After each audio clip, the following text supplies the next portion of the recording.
ದ್ವಿತೀಯ PUC ವಿದ್ಯಾರ್ಥಿಗಳಿಗೆ Chanakya tuition ಕ್ಲಾಸಸ್ಗೆ ಆತ್ಮೀಯವಾದ ಸ್ವಾಗತ. ಈ ಒಂದು ವಿಡಿಯೋದಲ್ಲಿ ನಾವು ಇತಿಹಾಸಕ್ಕೆ ಸಂಬಂಧಿಸಿದಂಥ ಪ್ರಮುಖ 10 ಅಂಕದ ಪ್ರಶ್ನೆಗಳನ್ನು ಚರ್ಚಿಸೋಣ. ಒಂದು, ಬುದ್ಧನ ಜೀವನ ಮತ್ತು ಬೋಧನೆಗಳು. ಇದು 10 ಅಂಕಕ್ಕೆ ಪ್ರಮುಖವಾದಂಥ ಪ್ರಶ್ನೆಯಾಗಿದ್ದು, ಇಲ್ಲಿ ಪೀಠಿಕೆ ಮತ್ತು ಉಪಸಂಹಾರ ಸಹಿತವಾಗಿ ನಾವು ಇಲ್ಲಿ ಉತ್ತರವನ್ನು ನೀಡಲಾಗಿದ್ದೇವೆ. ಮೊದಲಿಗೆ ಪೀಠಿಕೆ ಬರೆಯಬೇಕು. ನಂತರ ಬುದ್ಧನ ಆರಂಭಿಕ ಜೀವನ,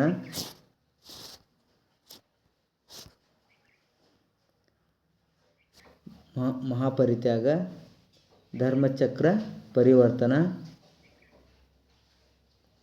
ಬುದ್ಧನ ಬೋಧನೆಗಳು, 4 ಮೂಲ ತತ್ವಗಳು, 4 ಆರ್ಯ ಸತ್ಯಗಳು, ಅಷ್ಟಾಂಗ ಮಾರ್ಗಗಳು, ಕೊನೆಗೆ ಉಪಸಂಹಾರ. ಈ ರೀತಿಯಾಗಿ ಬುದ್ಧನ ಬೋಧನೆಗಳ ಬಗ್ಗೆ 10 ಅಂಕಕ್ಕೆ ಪ್ರಮುಖ ಪ್ರಶ್ನೆಯಾಗಿದ್ದು, ಇದನ್ನು ಸರಿಯಾಗಿ ನೋಡಿಕೊಳ್ಳಿ.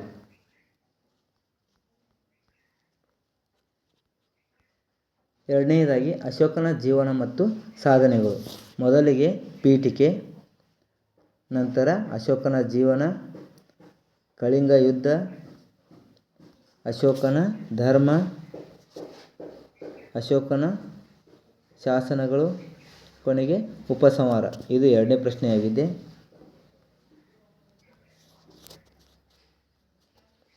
ಮೂರನೆಯದಾಗಿ ಗುಪ್ತರ ಕಾಲವನ್ನು ಸುವರ್ಣಯುಗ ಎಂದು ಕರೆಯುತ್ತಾರೆ. ಪೀಠಿಕೆ, ಹಿಂದೂ ಧರ್ಮದ ಪುನರುತ್ಥಾನ, ಶಿಕ್ಷಣ, ಸಾಹಿತ್ಯ,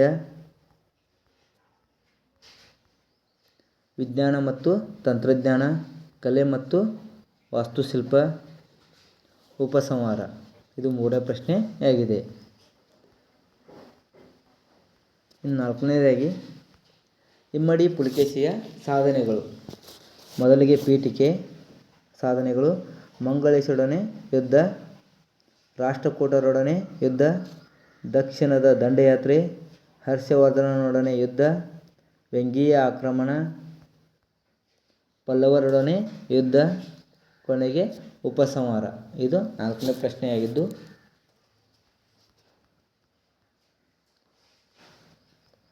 ರಾಷ್ಟ್ರಕೂಟರ ಸಾಂಸ್ಕೃತಿಕ ಕೊಡುಗೆಗಳು. ಇದು 5ನೇ ಪ್ರಶ್ನೆಯಾಗಿದೆ. ಮೊದಲಿಗೆ ಪೀಠಿಕೆ ಇದೆ, ಪೀಠಿಕೆ ನೋಡಿಕೊಳ್ಳಿ.